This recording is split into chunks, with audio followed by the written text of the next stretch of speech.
Welcome to the athlete's secret weapon. Before we get into this, understand something most athletes miss. Your performance isn't just physical, and it's not just mental. It's all connected. The way you think, the way your body responds, the way you handle pressure, your breathing, your awareness, it all works together. And when that connection is off, you feel it. But when it's aligned, everything slows down. Everything feels clear, and you start playing at a different level. You play in flow. That's what we're training here. Not just your mind, but your mind, your body, and your connection to something bigger than the moment in front of you. Picture this. It's the fourth quarter. You miss an easy play, and suddenly your hands feel heavy, your head gets loud, and every decision after that feels wrong. What if one sentence could stop that spiral? What if in 30 seconds you could turn that mistake into momentum? You ever feel like you lose control the moment the pressure hits? You're not choking. You just don't understand what's happening yet. This episode is about one tool you can use between plays. 10 words, a breath, a touch to flip the switch. Let's call this first section naming the problem. What actually happens in your body and in your head when a mistake starts to snowball? Most athletes describe the same chain. An error triggers a rapid rise in threat signals. Heart rate edges up, breathing becomes shallow, your vision narrows, and your mind replays the mistake. That loop feels like panic, but physiologically it's your nervous system interpreting the situation as threat instead of performance. The words you tell yourself in those moments often feed that alarm. Exactly. I've been there. Missed a free throw, and suddenly I'm thinking about that miss on every trip down the court. Coaches would tell me to relax or focus, and I'd try, but the noise in my head wouldn't stop. It wasn't that I didn't want to. I just didn't have a way to stop the spiral. And that's the key frustration. Common advice like shake it off sounds good, but doesn't change your body's reaction. So how do we reframe what's actually going on? Break the lie.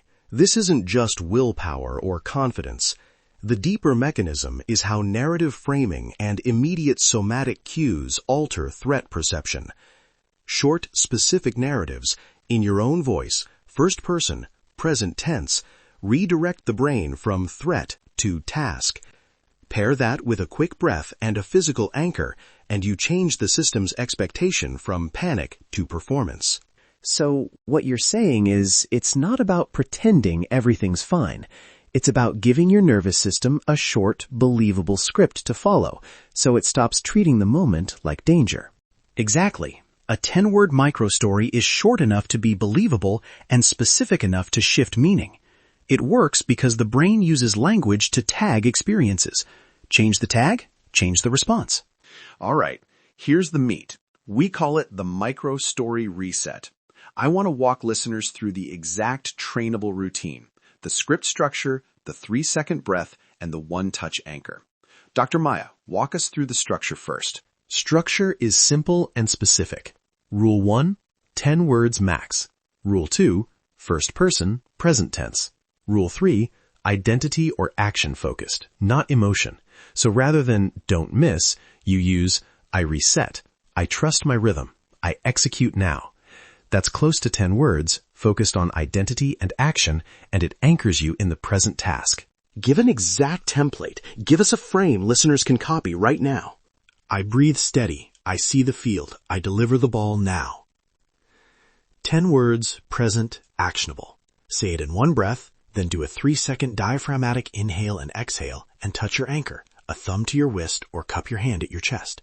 That touch completes the loop between story, breath, and body. Let me try with basketball. Mine became, I reset my feet, I trust my shot, I score now. I said it, hit my thumb to my wrist, took one deep breath, and my shoulders dropped. It felt immediate, like flipping a light switch. That's the point. It needs to be quick, believable, and reproducible under pressure. Now science, why does a 10-word story work better than long mental pep talks? Short narratives limit cognitive load, so they don't compete with motor planning. First-person present reduces mental distance. Your brain treats the sentence as an instruction. The breath down-regulates sympathetic arousal, and the touch anchors the motor system, creating a conditioned cue. Touch equals performance.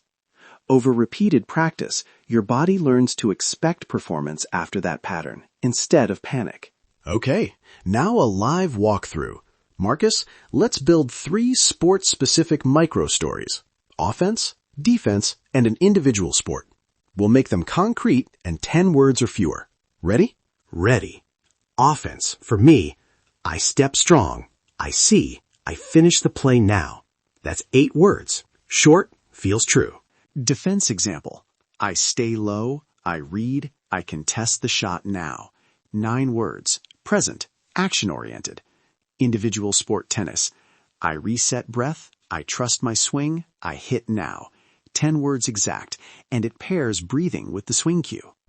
Quick practice protocol you can do in 30 seconds between plays. 1. Exhale the replay, let the past leave.